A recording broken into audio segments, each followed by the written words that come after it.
Buenas noches, queridos amigos. En el marco de los trabajos del Congreso de Avicultura AVEN 2021, queremos indicar que el taller de identificación,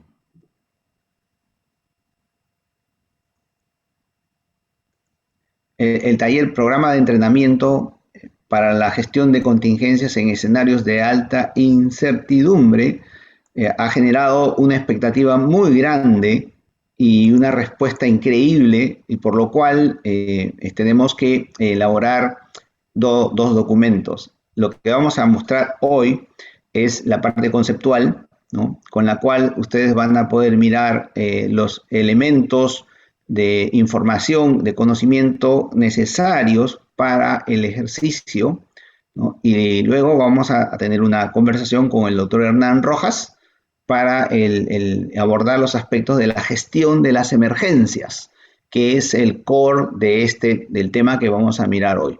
De manera complementaria, después vamos a ver un segundo video en el cual el doctor Rojas va a mostrar justamente estos detalles operativos, políticos, secuenciales en los cuales se debe hacer esta gestión. Y finalmente vamos a hacer un pequeño cierre, ¿no?, de esta primera parte conceptual. En fechas posteriores, en el repositorio del Congreso, vamos a observar todos los detalles y la información de la operación para la atención de un modelo de emergencia en situaciones de alta incertidumbre. Para el escenario que se ha trabajado a través de la compañía Ceres, a cargo o bajo la dirección del doctor Hernán Rojas Olavarría, se basa en un escenario de ocurrencia de influenza aviar y posibles facetas, posibles modelos, ¿no? Como primer insumo, vamos a mostrar una información preliminar, vamos a llamarle así, que nos va a sentar las bases, ¿no?, del problema de la ocurrencia de la enfermedad de influenza aviar. Para esto entonces el doctor Miguel Guzmán, del equipo de Ceres, S.A., nos va a dar una exposición sobre la presentación de la influenza aviar. Entonces vamos a mirar este primer documento a cargo del doctor Miguel Guzmán. Adelante, por favor. ¿Qué tal, amigas y amigos? Un gusto estar con ustedes hoy día. Mi nombre es Miguel Guzmán, soy médico veterinario y doctor en ciencias silvopecuarias y veterinarias. Dentro del marco del entrenamiento para la gestión de contingencias en escenarios de alta incertidumbre, hoy día quiero tocar algunos tópicos con ustedes relativos a influenza aviar, ¿ya?, para que tengamos una base sobre la cual desarrollar el ejercicio finalmente. Les quiero dejar también acá mi correo electrónico.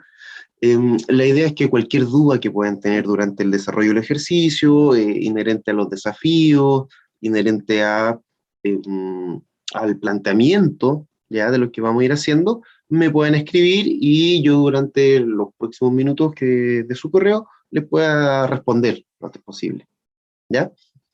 Entonces, la idea es hacer una presentación breve sobre influenza aviar para repasar más que nada algunos contenidos que ustedes ya manejan. Lo primero entonces es decir que el agente etiológico, el virus de la influenza, pertenece a la familia Orthomyxoviridae, ¿ya?, donde va a encontrar virus influenza tipo A, B, C, ¿ya?, y hoy día inclusive se está describiendo un virus influenza tipo D, ¿ya? Este virus es un virus envuelto, ¿ya?, cuyo genoma está constituido por un RNA de hebra simple y polaridad negativa, ¿ya? Es un virus cuyo RNA es segmentado, ¿ya? Como vemos en el esquema, existen un total de 8 segmentos que constituyen el genoma del virus, ¿ya? Y a partir de estos segmentos, entonces, se da cuenta de las proteínas estructurales y funcionales que van a formar parte del ciclo del virus, ¿ya? Entre ellas, me gustaría destacar, por una parte, a la hemaglutinina, ¿ya?, que a la fecha se reconocen un total de 18 variantes de la hemaglutinina, ¿ya? Y la neuraminidasa, que a la fecha se reconoce un total de 11. ¿Ya? Ambas son proteínas de superficie del virión, pero tienen funciones distintas, ¿ya? La hemaglutinina, por una parte, ya lo que hace es reconocer los receptores celulares, ¿ya? En el hospedero y facilitar o permitir, mejor dicho, el ingreso, ¿ya? De estos viriones a las células del hospedero. Una vez que el virus ha replicado y que se forman nuevos viriones, entonces la neuraminidasa es quien interactúa, ¿ya? Con la membrana de esta célula y permite la liberación de estos nuevos viriones, ¿ya? En la proteína de la hemaglutinina, ¿ya? Que está graficada en esta imagen, hay una región que merece especial atención, que es el Receptor Binding Site, o el RBD, para simplificar, ¿ya? Esta región en particular es súper importante porque es quien reconoce específicamente a los receptores celulares, ¿ya? Y por lo tanto, pequeñas variaciones en esta región, ¿ya?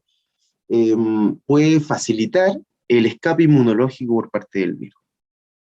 En ese sentido, entonces podríamos tener variantes nuevas que al afectar a poblaciones de aves, ¿ya?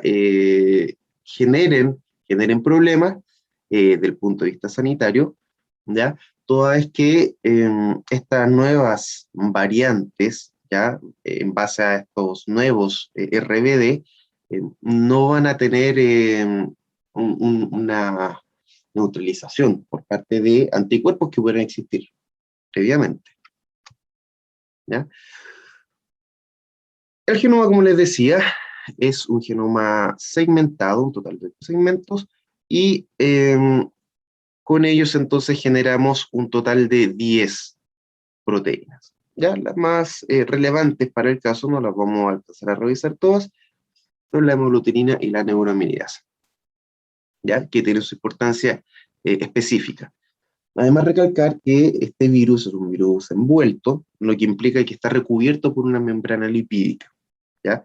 Y es de especial importancia desde el punto de vista de nuestros manejos, porque estas membranas lipídicas son muy sensibles a la acción de detergentes, ¿ya? Que como sabemos lo que hacen es actuar sobre estas membranas de origen lipídico y desarmándolas finalmente. Por lo tanto, el virus queda destruido de esta manera, ¿ya? Se ha hablado mucho sobre la importancia que tiene en el ciclo de los virus la presencia de cerdos, ¿ya? ¿Por qué? ¿Ya? Si vemos, por ejemplo, en el diagrama, vamos a encontrar que existen receptores, ¿ya? En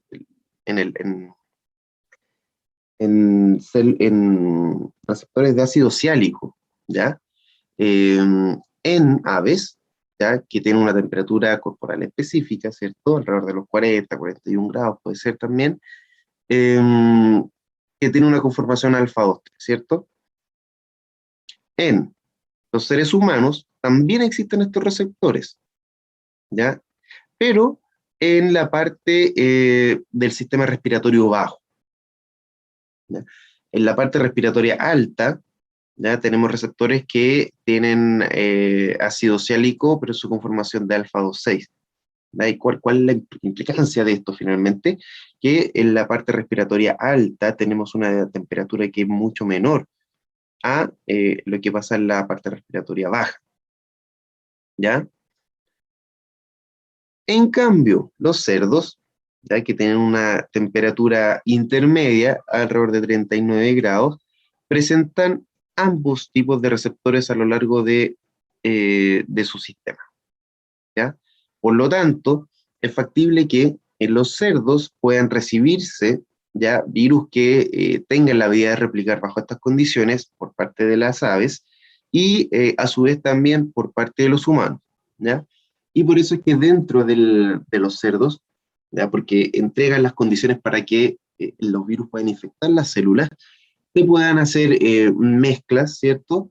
Y se produzcan este famoso shift antigénico, ¿ya? que en el fondo corresponde a la recombinación de distintos segmentos del RNA viral. ¿Ya? El virus de la influenza aviar se ha descrito en distintos tipos de hospederos, ¿ya? En murciélagos, aves, en equinos, en caninos, en felinos, en cerdos, en fauna marina, inclusive en los seres humanos, ¿ya? Sin embargo, se reconoce como un reservorio natural a las aves silvestres, principalmente a las aves acuáticas, ¿ya? Entonces, estas aves acuáticas que pueden tener directa o indirectamente relación con algunas de estas otras especies, ¿ya? Es finalmente quien es el sujeto de mayor importancia dentro del ciclo, porque es el elemento central, ¿ya? Y para nuestras aves de producción es el mismo caso, finalmente.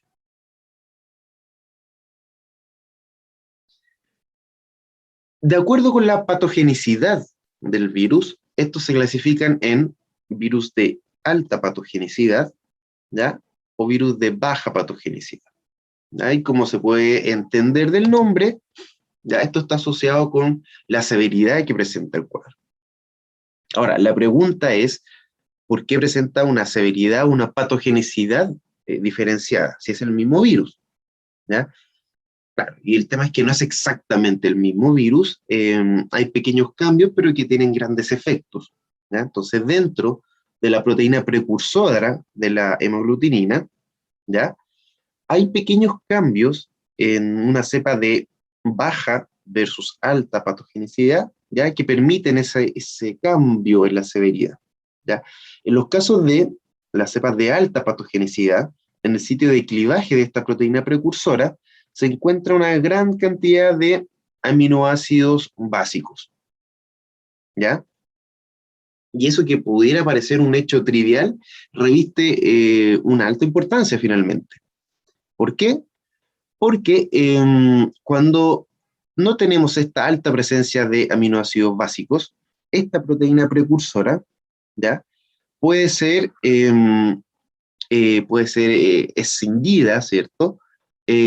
Por enzimas que están ubicadas básicamente en el sistema respiratorio alto o el sistema digestivo, principalmente.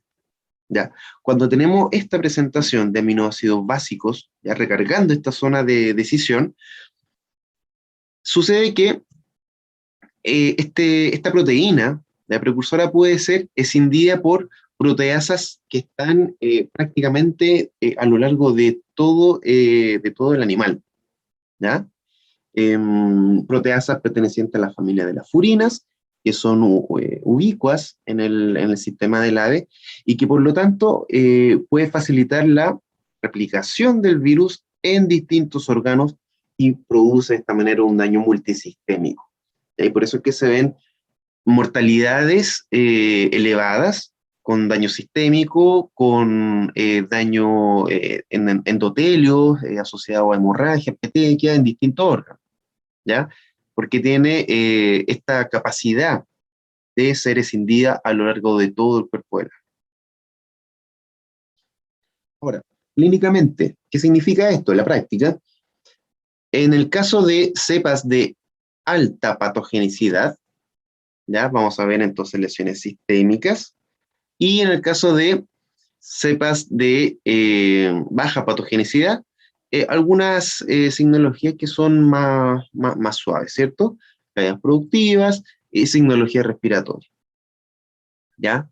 Entonces tenemos que estar atentos también porque hay varias condiciones finalmente que pueden ser compatibles con este tipo de presentaciones.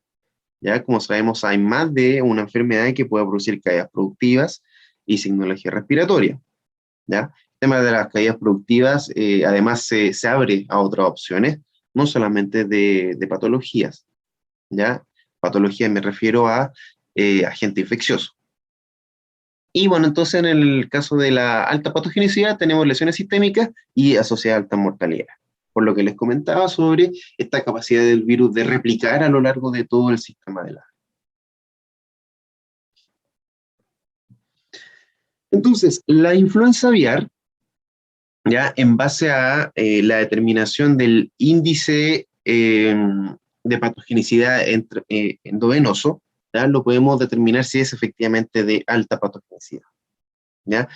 Entonces, cuando se inyecta el virus, ya en pollo de 6 semanas, y se observa más de un 75% de mortalidad en pollitos de 4 a 8 semanas, ¿cierto? Vamos a estar en presencia de una cepa de alta patogenicidad, ¿ya? Si es el caso, entonces, ya una cepa de alta patogenicidad del árbol de decisiones nos dice que debiéramos de notificar esto a la OIE, ¿ya? Como país. Si no es el caso, ¿ya? Entonces la notificación no es obligatoria. Pero nos hacemos la pregunta de si es una cepa H5 o H7, ¿ya? Si no es una cepa H5 o H7, entonces la notificación no es obligatoria. Pero si es una cepa H5 o H7, entonces la notificación sí es obligatoria, ¿ya? ¿Por qué? Si revisamos, ¿ya? En la historia, ¿cierto? Nos vamos a encontrar con una cantidad importante de distintos brotes de influenza aviar de alta patogenicidad, ¿ya? Tenemos brotes por cepas de H7N7, H5N1, H5N9, H5N1 acá de nuevo, H7N4, H5N2, H7N1, H7N3, H7N7, H7N2, ya el 2014, un poco más reciente, entonces tuvimos una gran cantidad de brotes en distintos países del mundo, principalmente el hemisferio norte, asociado a cepas H5N8, H5N2 y H5N6. Entonces, si revisamos en conjunto toda esta información, ¿ya? Nos vamos a encontrar que todos los brotes de influenza aviar de alta patogenicidad han sido producidos por cepas H5 o H7, ¿ya? Por lo tanto, de ahí la importancia de notificar cepas de H5 o H7, a pesar que sean de baja patogenicidad, porque existe la probabilidad que haya una mutación en este sitio de clivaje y rápidamente cambie a un evento de alta patogenicidad. Por lo tanto, es de interés y hay que controlarlo igual. ¿Ah? Desde el punto de vista de control de este tipo de virus, debemos pensar en cuánto es la sobrevida que tiene en distintos materiales que pueden ser de uso habitual en la industria avícola, ¿ya? Por ejemplo, ¿por qué es tan importante una limpieza, desinfección adecuada de los pabellones? ¿Por qué es tan importante que cuando se retire el guano o la cama, sea de la forma más prolija posible y sin dejar derrames en el camino? Bueno, porque nos encontramos que en fecas, ¿ya? La sobrevida de este virus podría ser hasta 44 días. Si estamos hablando de una cama húmeda, hasta 105 días. Por lo tanto, estaremos facilitando, si es que hubiese un virus ahí, aunque fuese un H5 de baja patogenicidad, que se disemine a otras aves, ¿ya? Y si permitimos esa diseminación, ese virus que inicialmente era de baja patogenicidad, estamos dando chance de que eventualmente cambie a alta patogenicidad. Y en ese caso sí estamos con un problema serio, ¿ya? En el agua de laguna, 4 días. ¿Por qué es importante el agua de laguna? Porque finalmente es un sitio de encuentro entre aves silvestres, aves migratorias, aves acuáticas, aves que finalmente, siendo silvestres, son aves locales, ¿cierto? Que se mueven dentro de una laguna, por ejemplo, y cercanías de sus sitios productivos, ¿ya? Ahí no tenemos mucho que hacer, ¿ya? No podemos intervenir de sobremanera en ese tipo de áreas, pero sí establecer medidas de seguridad, de bioseguridad, que limiten el ingreso de ese tipo de aves y principalmente del material biológico que pueden acarrear, ¿ya? ¿Por qué es importante retirar la mortalidad a diario en un pabellón? Bueno, porque en aves muertas, ya dependiendo del tejido, podría vivir hasta 6 días el virus, ¿ya?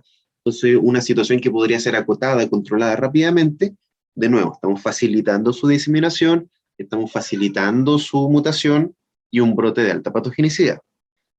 guantes de látex, ya que son de uso común para hacer necropsias, por ejemplo, y si la hicimos con un ave infectada, de nuevo, se podría haber acotado un problema, algo muy sencillo, pero si no somos cuidadosos de cómo disponemos esos guantes, de nuevo, podríamos estar diseminando este virus. Madera, ya muchas de nuestras instalaciones aún son de madera, ¿cierto? Por lo tanto, el lavado entre lotes es muy importante. Cáscara de huevo, bueno, está de más establecer la relación que existe con el sector avícola. La ropa de trabajo podría estar un día completo, ¿ya? Pero es importante respetar los filtros sanitarios, respetar los cambios de ropa al ingresar a un sector y no bypassear finalmente, ¿ya? Y en plástico, que es uno de los materiales más difundidos para distintos usos finalmente, el virus también podría estar hasta 3 días. ¿Ya? Estas mediciones pueden variar, en función de la humedad relativa, en función de la temperatura ambiental, en función de la presencia de material biológico, ¿ya?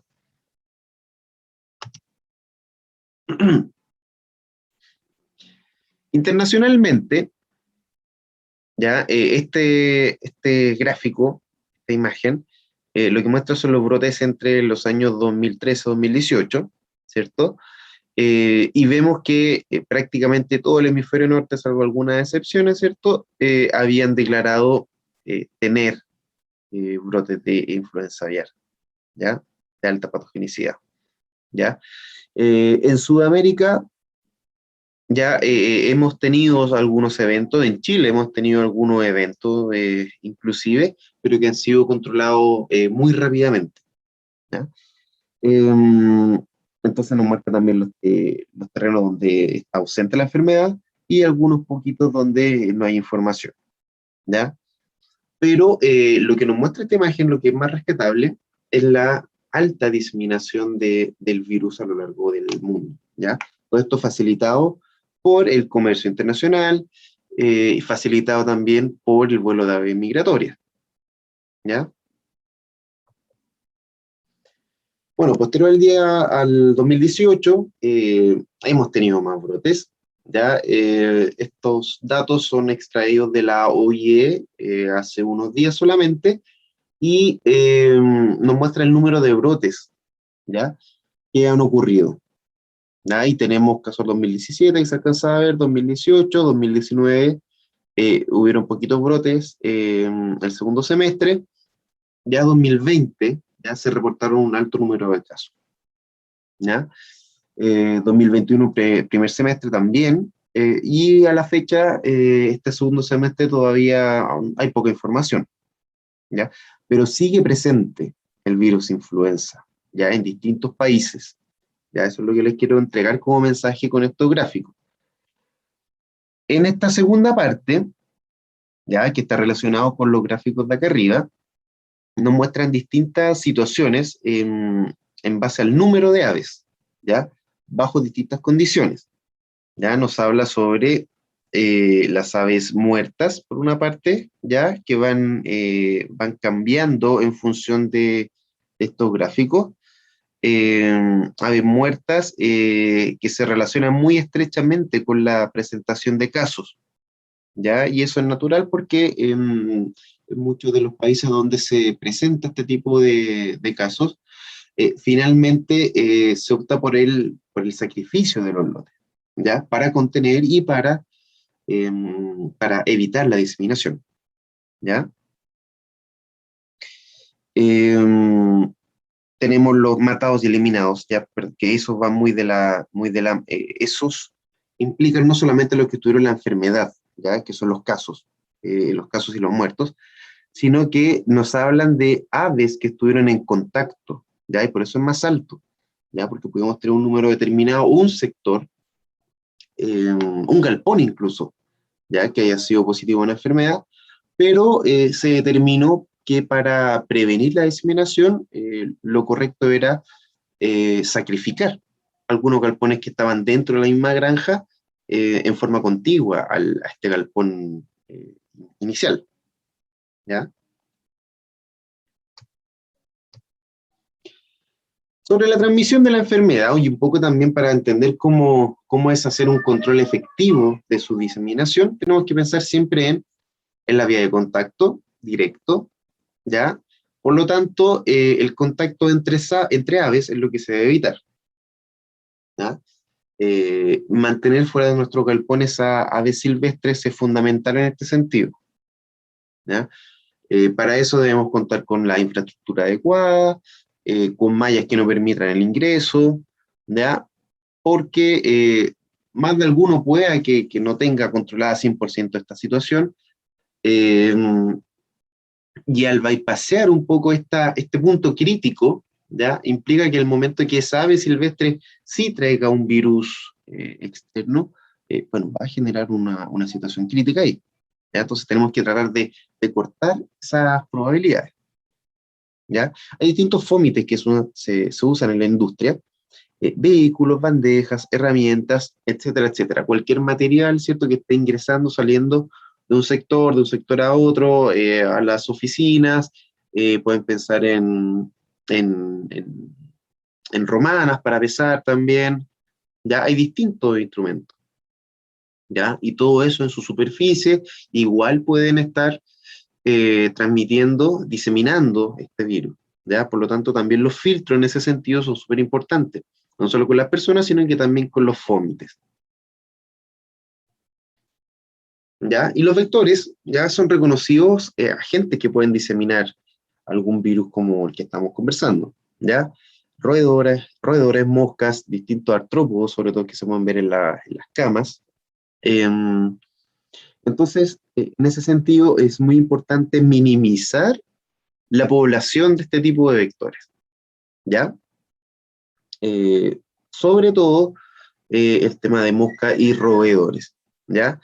Es imposible pensar en una industria que esté 100% libre de roedores, que no lo veamos a luz de día no significa que no hayan, ¿ya? Cuando los vemos, generalmente es porque el problema está creciendo bastante, pero la idea es mantenerlo a raya, ¿ya? Que no los veamos en el día, que si hay, sean pocos, lo menos posible. Todo esto se trata de disminuir las probabilidades de ocurrencia de un hecho, ¿ya? Y para eso tenemos que jugar con los factores que tenemos a nuestro alcance para manipular. Respecto de la incubación del virus, ¿ya? Podemos encontrar que va a depender de distintos factores, ¿ya? Y aquí, bueno, se reconoce una tríada clásica que no es solamente de este virus, sino que en general de agentes patógenos, y que tiene que ver con factores del virus mismo, ¿cierto? Pueden existir variaciones entre cepas, ya cepas que sean de replicación más rápida y que por lo tanto la incubación va a ser más corta. Factores de las aves, ya podemos tener casos de aves inmunodeprimidas o que no estén en su mejor condición física, fisiológica, y que por lo tanto van a facilitar una replicación rápida y tiempo de incubación menor. Y también tenemos factores ambientales, ¿ya? Y factores que puedan favorecer la replicación del virus desde el punto de vista del manejo ambiental, temperatura, humedad, ¿ya? Entonces, otro aspecto que va a influir sobre la incubación del virus va a ser la vía de ingreso que va a tener. Ya en términos experimentales, obviamente esto no pasa en terreno, se ha visto que al administrar vía endovenosa esto puede ser de 24 horas, ¿ya? En galpones comerciales esto podría ser alrededor de 14 días, ¿ya? Y según la OIE incluso hasta 21 días. Ya todo esto es en relativo, insisto, no son datos fijos, pueden variar, incluso pueden ser mucho más cortos, ¿ya? Podrían darse tiempos de incubación de un par de días y simplemente empezar a expresarse la enfermedad, ¿ya? Pero es variable, como les digo, hay muchos factores que están envueltos en cuánto tiempo va a ser la incubación, ¿ya? Y por lo tanto, la idea es tratar de detectar lo antes posible, si es que llega a aparecer esta enfermedad, para cortar un poco su diseminación hacia otros hospederos, hacia otros sectores.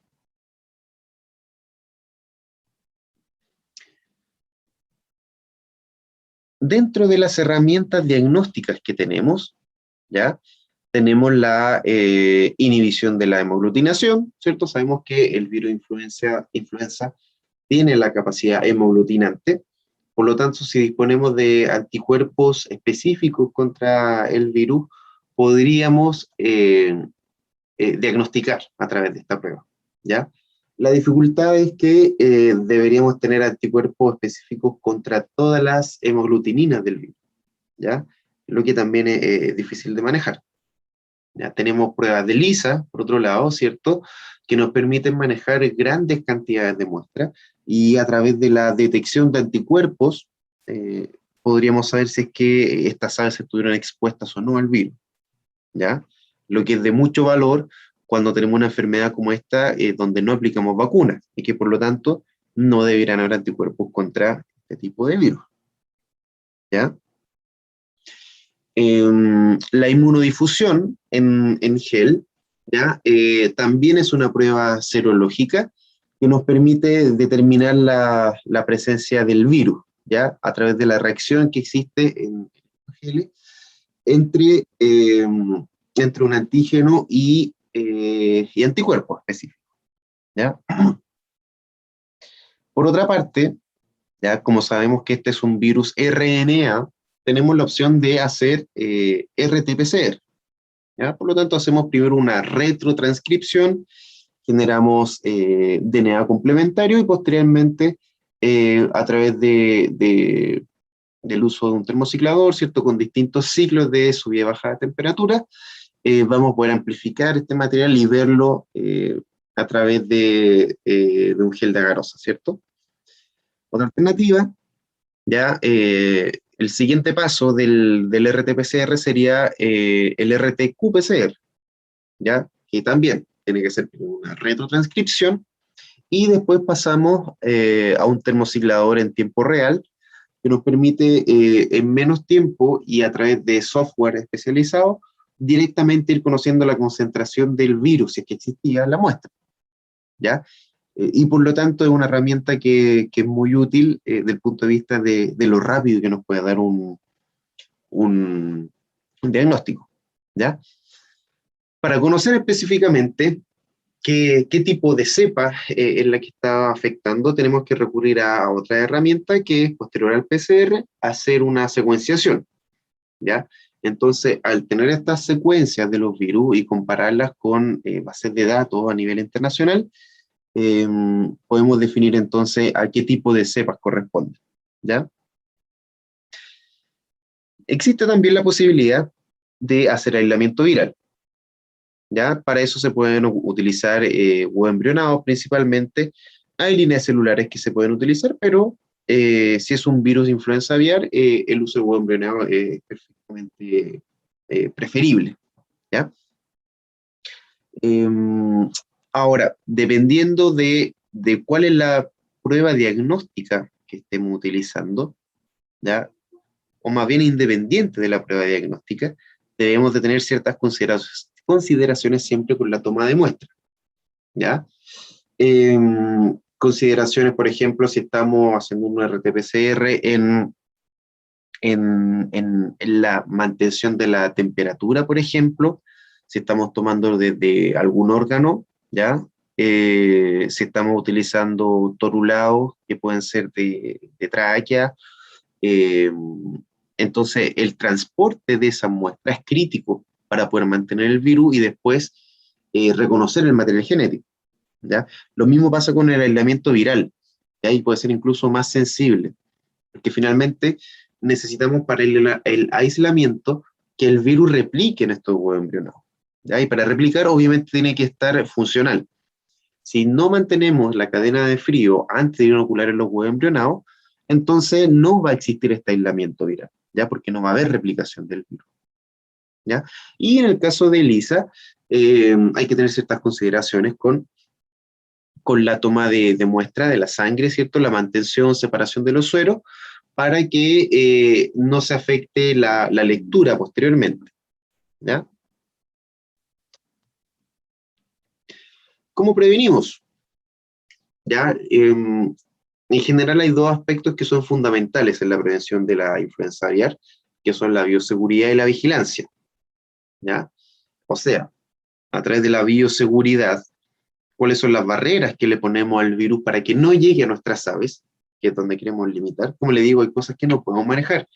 No podemos manejar qué es lo que está pasando en un lago a un par de kilómetros de distancia de nuestro sector, pero sí podemos manejar que nuestras paredes, nuestras mallas, nuestras rejas no permitan el ingreso de aves silvestres, que se mantengan las puertas cerradas en nuestros sectores para que no entren aves, para que no entren aves silvestres, para que no entren otro tipo de animales silvestres, que también pueden estar movilizando virus de un lado a otro, ¿ya? La vigilancia implica que estemos buscando la enfermedad, ¿ya? Entonces, eventualmente, si llega a aparecer un brote de influenza aviar, rápidamente lo detectamos, rápidamente lo contenemos, sacrificamos las aves y evitamos la diseminación. El daño es contenido, es menor, ¿ya? Si no hacemos vigilancia temprana y detección temprana, por lo tanto, entonces la enfermedad se va a diseminar a todos los sectores, ¿ya? Y el daño obviamente ya no va a ser controlado. El uso de vacunas.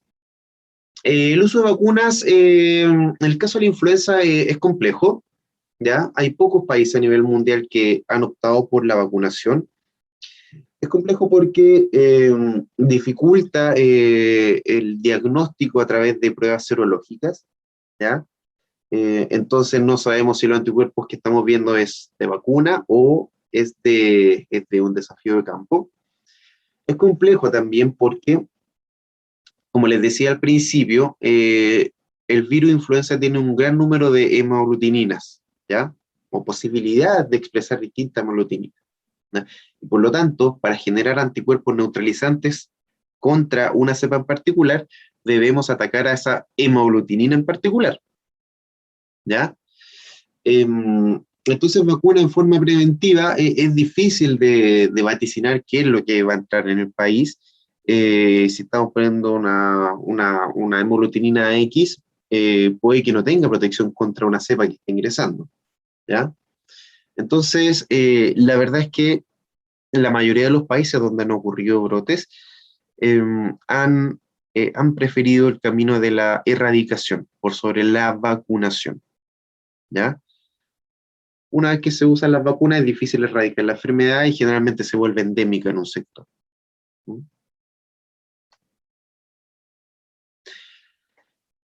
Eso es lo que le quería comentar el día de hoy, antes del ejercicio como tal. Ya hay algunos desafíos que ya se están mostrando para que vayan desarrollando. Si hay alguna pregunta relacionada al ejercicio, si hay alguna pregunta relacionada con la presentación como tal, les dejo mi correo, ¿ya?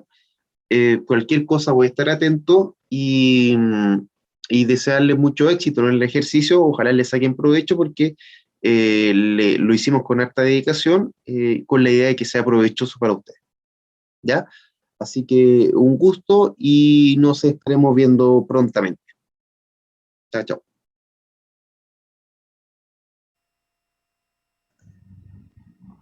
Muchas gracias Miguel. Esta primera información nos va a servir para tener una base respecto de el principal insumo, que es la influenza aviar como enfermedad, ¿no? A renglón seguido vamos a tener un pequeño coloquio, ¿no? con el doctor Hernán Rojas. Esperamos que ingrese en breves segundos. El objetivo de esto es establecer las pautas, ¿no? Las pautas que nos van a dar la secuencia del ejercicio.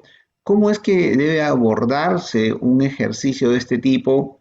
Y con diferentes aspectos. Miren, porque cuando ocurre en la vida real, ocurre un brote de influenza aviar, no es lo mismo, digamos, el rol que tiene el avicultor al rol que tiene la autoridad oficial, el rol que tienen los proveedores, por ejemplo, ¿no? Inclusive, ¿por qué no decirlo?, el rol que tiene la academia, ¿no? Las universidades, ¿no? En también establecer una suerte de recinto para la documentación final de estos procesos, ¿no? Entonces, las experiencias que viven los países son muy valiosas, ¿no? Y esa fue una de las razones por las cuales la invitación que se hizo para el equipo de Ceres, ¿no? Con el doctor Hernán Rojas, nos pareció la más afortunada, porque si hay un país que ha enfrentado brotes de influenza aviar, ese es Chile. Y para que tengan una primera idea, y seguro Hernán lo va a comentar, Chile ha tenido 3 brotes de influenza aviar a lo largo de los últimos años, desde el año 2002, en que se reportó el primer brote.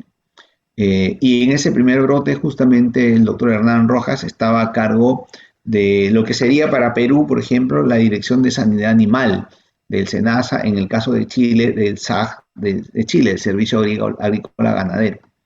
Y bueno, en esa oportunidad algunos estuvimos también trabajando en el SENASA y nos tocó vivir esa situación. Estamos hablando de un momento en el cual la influenza aviar se veía más como un problema de salud animal, más que como un posible potencial gran problema de salud pública.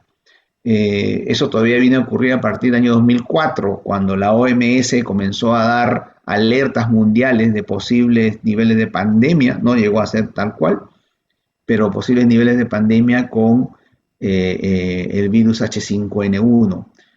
Pero 3 años antes, o 2 años antes, el año 2002, hubo en Chile un brote de influenza aviar por H7N3. Y Chile estableció una mecánica, una respuesta muy efectiva ante esa ocurrencia.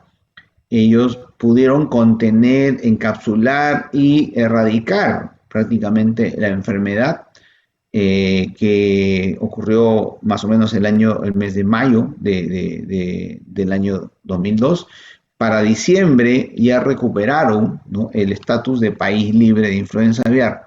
Y de ahí en adelante, ¿no?, nos generó una lección, sobre todo para todos los países latinoamericanos, que durante todos esos meses estuvimos en vilo, realmente, la verdad, tenga que decirse, muy atemorizados por lo que podía ocurrir en Chile, ¿no? Sobre todo los países fronterizos, ¿no? Argentina, Bolivia, Perú, en ese entonces ajustamos o reforzamos la frontera física de inspección sanitaria y por supuesto que también la frontera comercial con Chile, ¿no? Aplicando justamente los principios de la OIE. Pero eso es lo que nosotros como países reactivos, que no teníamos el problema, que no hemos tenido el problema y tampoco queríamos tenerlo. Pero el desempeño de SAG de Chile generó toda una metodología muy eficaz, por cierto, muy eficaz, y que nos sirvió para establecer pautas o lineamientos generales que en mayor o menor medida se mantienen y hoy por hoy han sido las bases para lo que es, por ejemplo, el procedimiento de atención de influenza aviar en Perú en el SENASA, ¿no? Este tema ha sido, digamos, aleccionador, históricamente hablando, para nuestros países del hemisferio sur.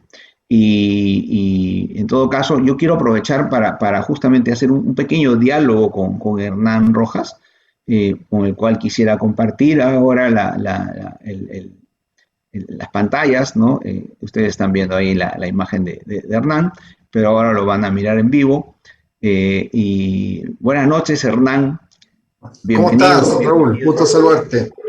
Sí, con mucho placer de tenerte en nuestro congreso y en este momento tan importante de esta pauta de establecer los lineamientos, ¿no?, y las formas, los métodos bajo los cuales es conveniente, o por lo menos los principios para atender, ¿no?, una ocurrencia, un escenario de alta incertidumbre, ¿no?, con el modelo pues que ha sido quiero decirlo, ¿no?, ahora sí que es un modelo de gestión además, ¿no?, por el SAG de Chile, y les comentaba yo antes de que ingreses que la experiencia del año 2002, en la cual fue el momento inclusive para conocernos, ¿no?, como parte del servicio oficial, ¿no?, y las oportunidades que a partir de ahí se han generado en el fortalecimiento del trabajo entre los dos servicios y los países. Hernán, para empezar tus palabras, ¿no? Para esta actividad, ¿no? Que se viene desarrollando y luego pues hacemos una breve conversación sobre este tema de los ejercicios, ¿no? Que se están desarrollando para luego pasar al video de las recomendaciones, ¿no? Un saludo, Hernán, y una primera opinión. Bueno, gracias, Raúl. Bueno, no sé por qué estoy en dos partes. ¿Se escucha bien? Sí. Ya, perfecto. Sí, bueno, muy contento de estar en esta actividad. Estamos probando una metodología nueva. Nosotros, como empresa, hemos organizado varios simulacros con gobiernos, con empresas y con gobiernos-empresas, ¿ya? Y es nuevo, estamos empezando a probar una metodología online, que es un poco lo que estamos haciendo con ustedes, que hemos organizado en conjunto con la asociación, porque creemos que es fundamental que los países, tanto el sector público como privado, estén preparados para poder enfrentar el ingreso de enfermedades transfronterizas. Nunca se sabe cuándo eso va a ocurrir. Es muy difícil predecir cuándo eso va a ocurrir y tampoco cómo va a ocurrir. Entonces, lo que nosotros creemos que como genera tanto impacto, es tan grande el impacto de una enfermedad transfronteriza, exótica, como podría ser influenza aviar, que hay que estar preparado. Ojalá en tiempos de paz, ¿ya? Es una tremenda inversión. Entonces, en vez de tener un impacto de 100, puedes tener un impacto de 20, por ejemplo. Entonces, eso es lo que te ganas tú, estar mejor preparado. No, puedes estar mejor preparado para prevenir el ingreso, sí, pero también puedes estar mejor preparado para reaccionar cuando eso ocurre. Y el concepto es bien simple, es como cuando uno está en una carrera, cuando parte de cero, está sentado y tiene que correr, es distinto que cuando viene trotando, está bien entrenado y tiene que seguir corriendo y correr más rápido. Entonces, eso es lo que nosotros hacemos con este tipo de trabajo. Nosotros, estamos entregando lineamientos generales en el trabajo, en el video que hicimos, pero claro, los países tienen que seguir trabajando en los detalles. Hay mucho que se puede hacer en las empresas, en el gobierno. El rol de la academia es muy importante, sobre todo en países como Perú, que tienen universidad y academias muy poderosas, son y pueden ser muy útiles en una emergencia. Eso es lo que nosotros estamos haciendo. En este momento estamos en paralelo probando este ejercicio. Ahora, claro, está armándose los grupos, pero yo creo que aquí al segundo desafío ya va a estar ya en funcionamiento y la gente va a entender mejor de qué se trata. Bien, en todo caso hay que decirlo, ¿no? Creo que la respuesta que hemos tenido a este ejercicio ha superado largamente las expectativas, ¿no? Y lo primero que me toca decir a mí es que esto genera una tarea pendiente, que es realizar un segundo ejercicio, ¿no? Más adelante, para cubrir, digamos, las expectativas de aquellos que no pudieron estar en vivo y en directo como está ocurriendo en estos momentos. Y por eso es que queríamos dejar esta documentación, ¿no? Visual, ¿no? Con parte de los insumos que se están desarrollando, que se han trabajado como preliminares para poder desarrollar el ejercicio. Ahora lo que vamos a ver, Hernán, justamente son las recomendaciones, ¿no? que se plantean, que justamente tú planteas en un video, ¿no? Para estas atenciones, esta gestión.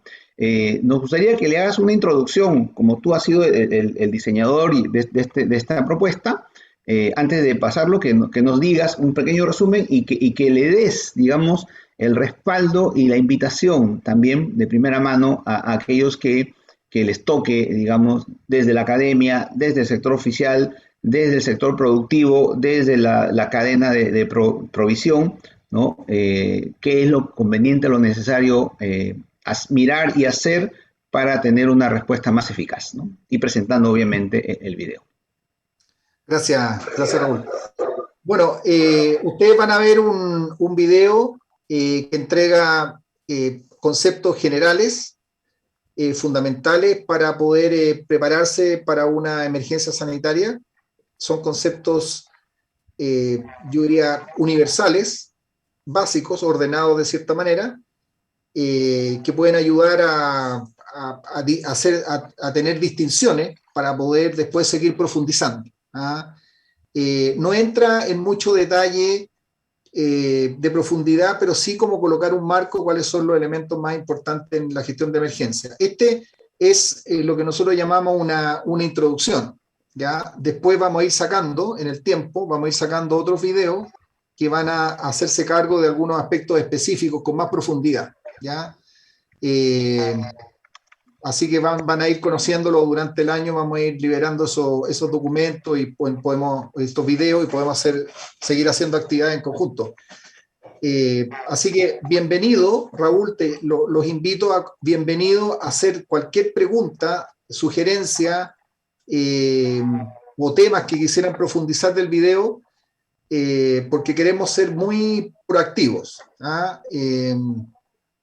Estamos entrando en este mundo de las comunicaciones, entonces queremos que nuestros videos sean conocidos, o sea, queremos que la gente los vea, que opine, que interactúe, y nosotros vamos a seguir produciendo estos videos y generando estas actividades como la que ustedes nos dan la oportunidad de organizar.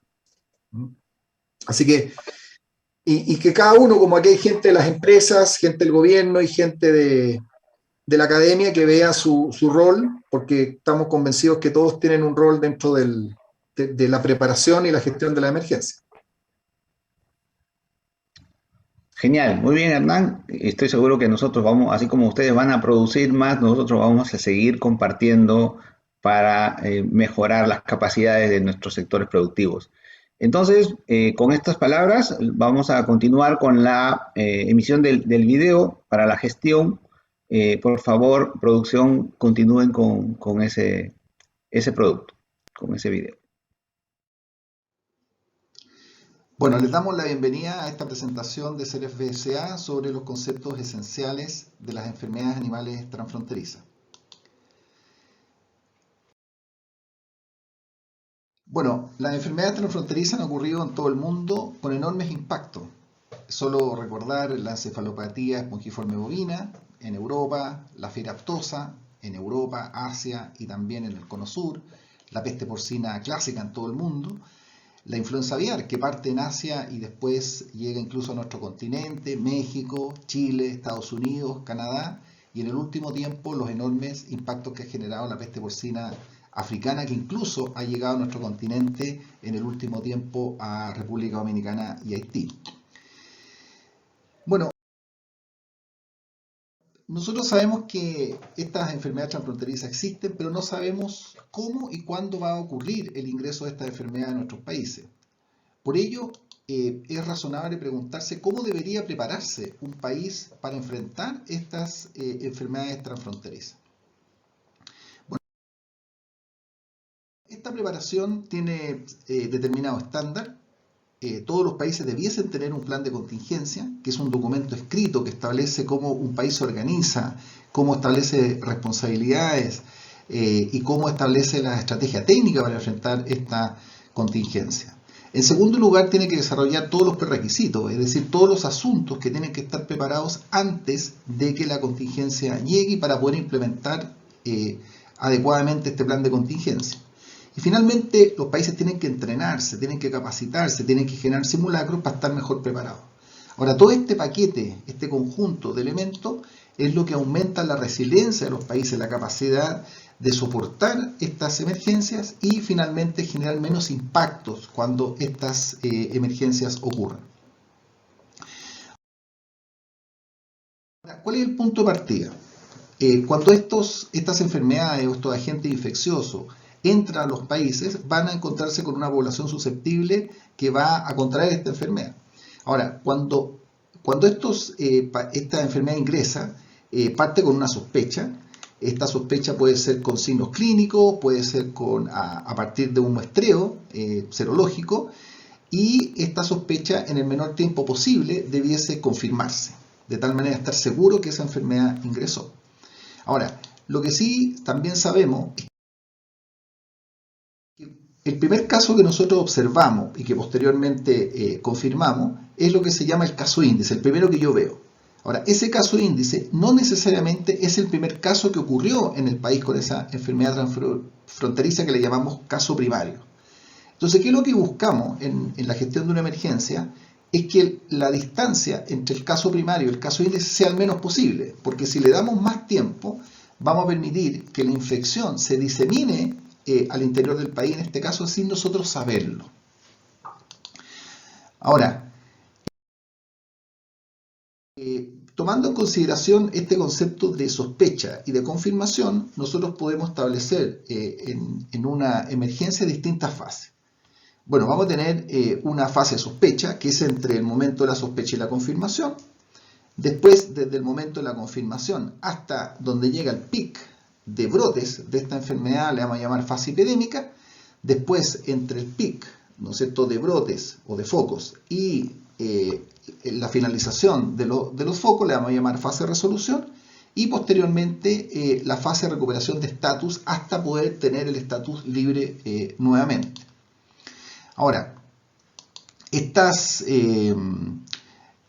fase también es extremadamente importante en las primeras horas de la estrategia. Nosotros hablamos de la instalación de la estrategia. Por supuesto, hay un tiempo clave, que son las primeras 48 horas de la estrategia cuando esto se monta, pero también hay una estrategia que se debiese implementar desde el mismo momento de la sospecha. Hay muchos elementos que se pueden preparar desde el momento que yo sé que es muy probable que vaya a ser confirmada la enfermedad. Yo puedo empezar a prepararme para poder desplegar todo mi activo en el momento de la confirmación.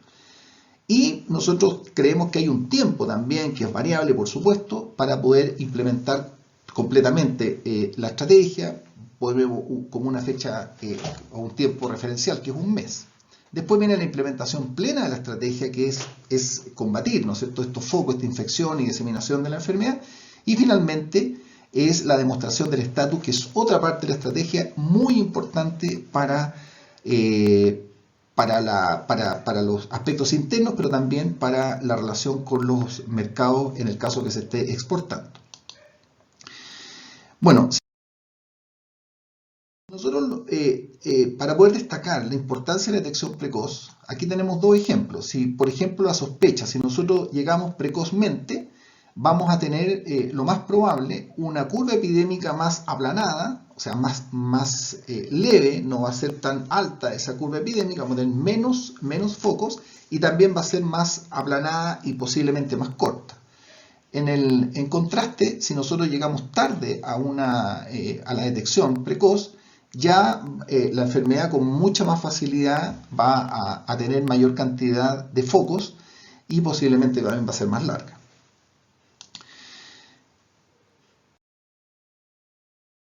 Bueno, la estrategia técnica de la gestión de emergencias tiene 4 fases muy claras. La primera es la identificación de las nuevas infecciones y las no infecciones, es decir, saber dónde está la infección, en qué granjas está la infección, o eventualmente en un matadero o una feria, en qué población está esa infección y dónde no está. ¿Por qué es tan eso importante? Porque el segundo objetivo es eliminar la infección. Una vez que nosotros la detectamos, tenemos que eliminar esa infección. En tercer lugar, evitar la diseminación de la enfermedad. No solamente eliminando la infección donde sabemos que está, sino que en todas las partes donde existe la probabilidad que existe esa infección, nosotros no vamos a saber dónde, en todos los lugares donde está, pero tenemos que ser muy precautorios, muy cautos para evitar la posible infección de esa enfermedad. Y finalmente, proteger a los que no están infectados. O sea, los focos van a ser algunos, pero van a haber otras granjas, otros mataderos donde van a haber animales que no están infectados y eso hay que protegerlos especialmente con medidas de bioseguridad. Ahora, en estas medidas, en esta estrategia técnica, nosotros tenemos que hacer todo lo posible por minimizar los impactos sociales y económicos. Todo lo que va generando la enfermedad, pero también las medidas de control. Como la producción de los animales es tan importante, nosotros tenemos que hacer todo lo posible por mantener la continuidad productiva, siempre y cuando se puedan ir cumpliendo también los objetivos sanitarios. esta estrategia no se hace, digamos, desordenada en el territorio, sino que se hace ordenada de acuerdo a espacios territoriales. Para eso se considera un área focal, que es donde está el foco, se concentran acciones específicas en el foco, después se realizan acciones en lo que se llama el área perifocal o de contención, que es un radio de aproximadamente 3-5 kilómetros desde el punto, ¿no es cierto?, desde el foco, donde se hacen otras acciones de vigilancia, de bioseguridad, de control de movimiento, y finalmente tenemos en la última área, que es el área de vigilancia, que lleva un radio de entre 5 y 10 kilómetros, es variable. Ahora, la forma de estas áreas, digamos, la superficie de estas áreas va a depender mucho de las características geográficas del país, de la concentración de animales, de la forma como se mueven los animales y también de las capacidades y la estrategia de control que se está aplicando. Si nosotros lo vemos en el país, podemos ver en una emergencia, vamos a ver distintos focos con sus correspondientes áreas distribuidas en distintas partes del país. Ahora, no solamente nosotros necesitamos esta estrategia técnica que aquí se ha descrito, sino que es fundamental que los países cuenten con un soporte que permita que esta estrategia técnica se desarrolle correctamente. Primero, los aspectos legales. Aquí se requiere que cuando opera el servicio oficial tenga todas las regulaciones, leyes, procedimientos que le permitan hacer todo lo que deba hacer, que esté en ley, que esté en regla.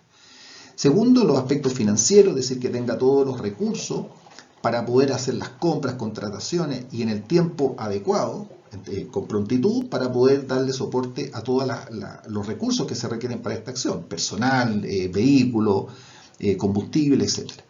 Después los aspectos comunicacionales. Acá nosotros necesitamos que la gente colabore en todas estas medidas, conozca lo que se está haciendo, tanto los productores como todos los miembros de la cadena y la comunidad en general, y por eso se requiere un acompañamiento, una estrategia comunicacional, también con otros países. También están los aspectos políticos.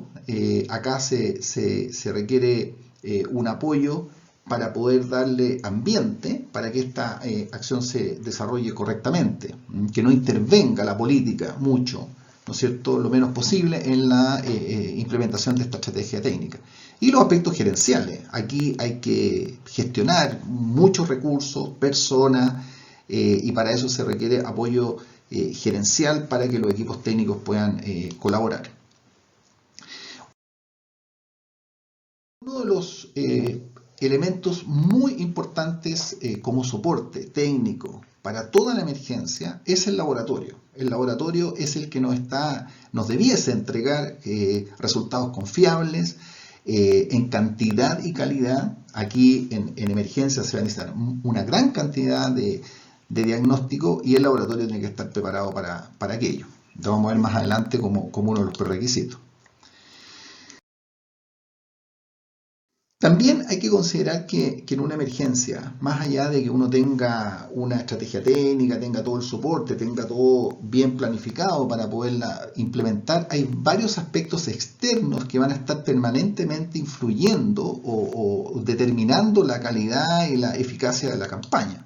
Por supuesto, los aspectos políticos, digamos, la campaña va a remover, va a tensionar mucho a los países y, por supuesto, hay que considerar que pueden haber algunos aspectos políticos coyunturales que pueden afectar la campaña. Después están los aspectos comunicacionales. Acá va a existir los medios de prensa, van a estar muy interesados por la campaña, van a generar información, noticias, y posible muchas de esas van a ser imprecisas, ¿no es cierto?, porque muchas veces estas emergencias son nuevas, por lo tanto también van a estar condicionadas a lo que pase con las comunicaciones externas.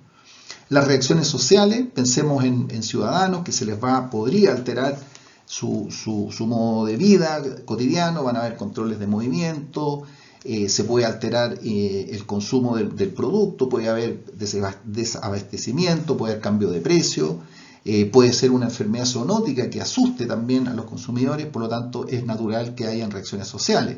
Grupos animalistas, en el caso que hayan sacrificios humanitarios también pueden estar presentes.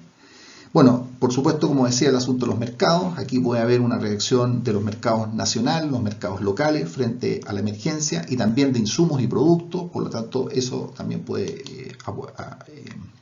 condicionar el resultado de la campaña. Y los aspectos institucionales. Aquí hay una o más instituciones públicas que están participando. Podrían haber algunos conflictos o al contrario podrían haber apoyos o quisieran algunas instituciones querer apoyar. Y también el sector privado como una institución privada en particular. Bueno, estas enfermedades transfronterizas hay que tener siempre conciencia que generan impactos. Impactos directos, por ejemplo la muerte de los animales, eso genera un tremendo impacto en pequeños productores, medianos y grandes. Esta muerte de los animales no solamente por el momento, sino que a futuro esta fuente de ingreso se ve interrumpida. Recuerden ustedes que cuando hay una emergencia y se mueren los animales o se tienen que sacrificar los animales, no es inmediata la recuperación de las poblaciones. Va a pasar un tiempo después de varios protocolos, por lo tanto la pérdida es grande. Y sobre los impactos indirectos, bueno, tenemos toda la discontinuidad productiva, bueno, que veníamos comentando, que tiene que ver con aquellos que fueron directamente afectados por la enfermedad, pero hay otros que se afectan producto de algunas restricciones, por ejemplo el movimiento. El movimiento hace que se retrasen ciertas acciones productivas o se impiden, y eso obviamente genera un impacto económico indirecto. Después está el aumento de los costos de prevención y control, de nuevo, para aquellos que son afectados directamente, los que no son, ellos tienen que invertir más dinero, que no solamente es para los agentes privados o para las empresas, sino que también para el Estado. Después está el cierre de mercados. Mercados, podemos hablar de algunos mercados nacionales, depende de la enfermedad, pero sobre todo mercados internacionales.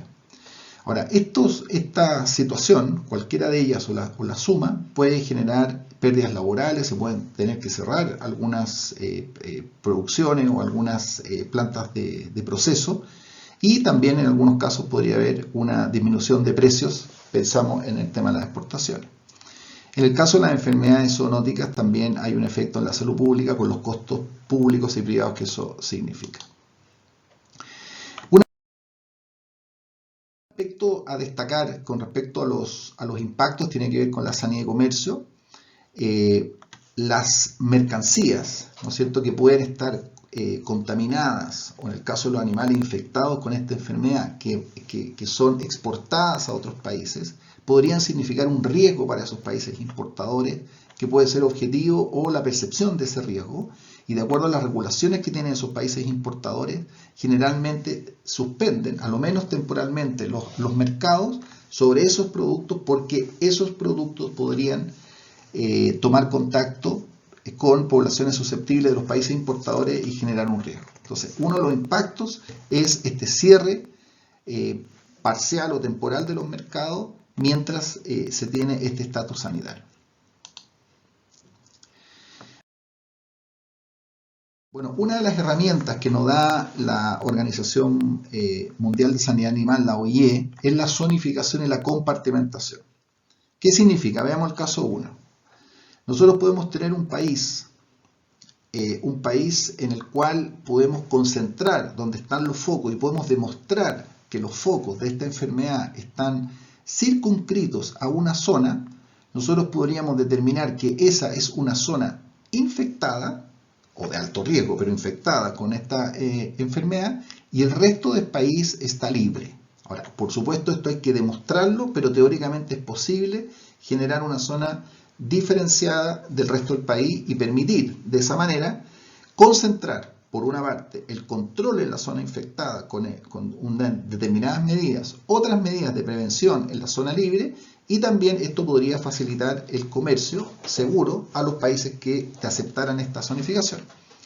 En el caso 2 tenemos una situación distinta, que podemos tener un país infectado y podemos generar una zona libre de alguna de estas enfermedades, del cual yo podría, además de tener medidas diferenciadas de prevención y control, también podría facilitar el comercio de esta zona libre.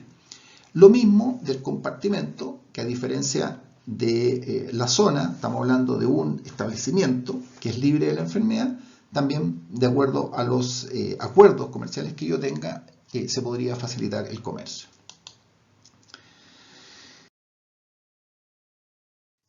Bueno, si bien es cierto, las emergencias, las contingencias de enfermedades transfronterizas son de responsabilidad fundamental de los gobiernos, del Estado y de los servicios veterinarios, la participación del sector privado es fundamental.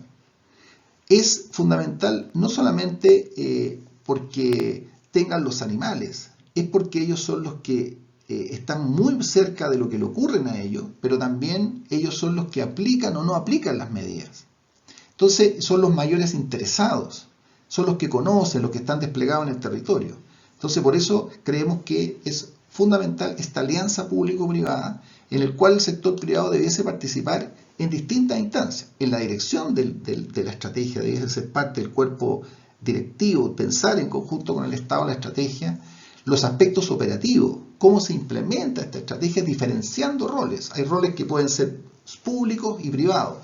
Podría dejar ciertas responsabilidades, por ejemplo, en las empresas más grandes, de tal manera que el Estado se pueda preocupar donde no existen esas capacidades en sectores de pequeños productores, por ejemplo, para poder enfrentar esta emergencia. Y, por supuesto, el financiamiento. O sea, los Estados no pueden llevarse todo el peso del financiamiento de la campaña, sino que debe ser compartido. Bueno, esta gestión de emergencia es una labor grande, compleja, que requiere poder utilizar las mejores herramientas de la gestión. Planificación, seguimiento, evaluación. Por eso debiesen haber indicadores de gestión y un equipo altamente capacitado, como decíamos al principio, en estas labores. La emergencia requiere que las cosas se hagan bien y se hagan rápido, porque aquí vamos compitiendo con una enfermedad que va avanzando, que se va diseminando, y por eso siempre el tiempo y el trabajo bien hecho es fundamental. Bueno, resumiendo todo lo que hemos dicho, un plan de contingencia debiese tener a lo menos estos elementos. Primero, debiese quedar muy claro cuáles son los fundamentos, alcances y objetivos del plan. Generalmente es poder recuperar el estatus en el menor tiempo posible y a nivel nacional. Después tiene que considerar los aspectos de organización y responsabilidades. ¿Quiénes son los que conducen la campaña? ¿Cuáles son las responsabilidades de las distintas instancias del sector público, las distintas instancias del sector privado? ¿Quiénes son los responsables del soporte? ¿Quiénes son los responsables de la estrategia técnica? Y también dentro del soporte todos los elementos que vimos anteriormente. Después tiene que quedar súper claro cuáles son las acciones que se hacen durante el periodo de sospecha, es decir, desde el primer momento en que yo tengo esta sospecha hasta la confirmación. Muy claro qué es lo que debiese hacer el país en ese periodo. Después, por supuesto, todas las acciones post-confirmación, desde el inicio hasta cuando tengo el pic de foco, hasta que hago la resolución y la recuperación de estatus. Decíamos que es también muy importante poder diferenciar geográficamente el país para poder focalizar las distintas labores y acciones que se tienen que hacer. Dentro de esas acciones se tienen que establecer también en el plan de contingencia muy claro cuáles son las distintas acciones que se hacen por cada una de las áreas de riesgo. Por ejemplo, el sacrificio va a ser en donde está el foco, la bioseguridad en todas las áreas con distintos niveles de especificidad, también de acuerdo si esa bioseguridad es para granjas, para mataderos, para ferias. La vigilancia activa y pasiva, muy importante la detección precoz, y el control de movimiento, para poder contribuir a no diseminar la enfermedad, pero también a mantener la continuidad productiva. Y finalmente tienen que estar establecidos lo que se llaman los procedimientos estandarizados, es decir, todas aquellas acciones que se van a aplicar tienen que estar muy bien escritas, qué es lo que va a hacerse, quién lo va a hacer, cómo se va a hacer, cómo se va a medir, de tal manera de asegurar que las acciones se hagan correctamente, facilitar la capacitación después de la gestión. Bueno, también hablábamos de los prerequisitos, ahora también pueden quedar mucho más claros. Necesitamos regulaciones y procedimientos, no podemos estar ojalá en el momento de la contingencia estar en ese momento haciendo las regulaciones, las leyes, los procedimientos, sino que eso debiese estar con anticipación. Lo mismo las comunicaciones interna y externa, todos los comunicados, cómo nos vamos a comunicar a la OIE, cómo vamos a notificar la enfermedad internacionalmente, cómo se va a comunicar internamente, cómo nos vamos a comunicar con los productores. Eso tiene que estar ojalá preparado con anticipación. Lo mismo el diagnóstico laboratorio.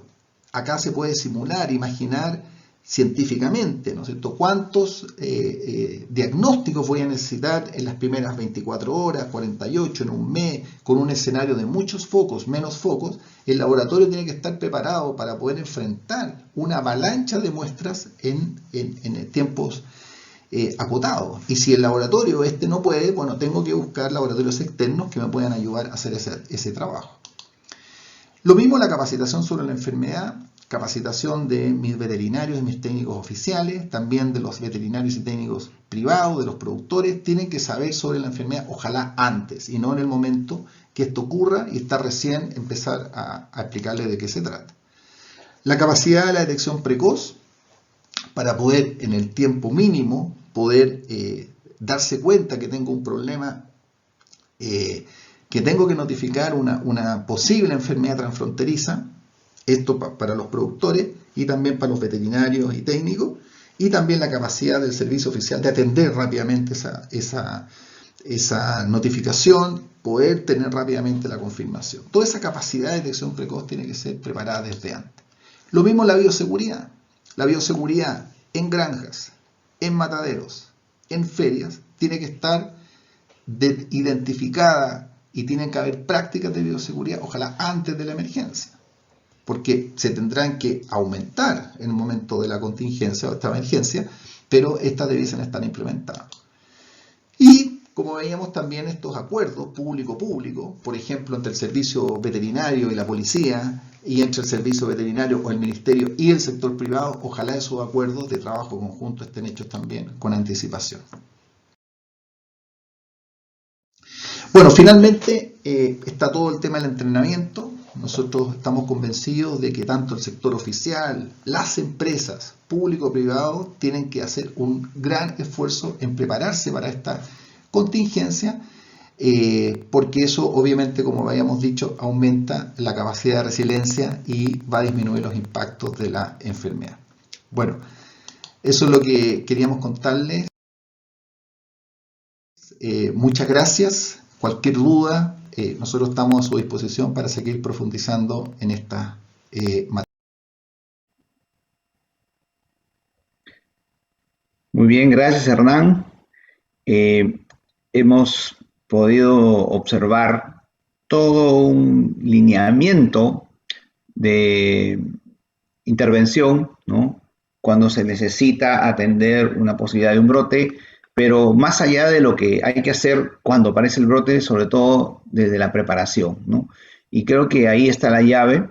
Estos ejercicios no son los primeros, pero cada vez son más específicos, cada vez tienen más detalles, cada vez se van a los segmentos que tienen que participar, ¿no? Esto empezó el año 2006 con el primer gran ejercicio que hicimos aquí en Perú con el SENASA, ¿no? Y ha habido ejercicios en diferentes niveles y creo que ahora estamos entrando en esta modalidad ya personalizada, vamos a llamarlo así, y que creo que debe continuar, ¿no? La Asociación Peruana de Avicultura ha creído conveniente con esta propuesta, con este montaje, que es una herramienta más que deben utilizar todas las instancias, ¿no? Productores, proveedores, autoridad, ¿no? La academia, para poder mejorar las capacidades de gestión. Dios no quiera que tengamos un brote de influenza aviar,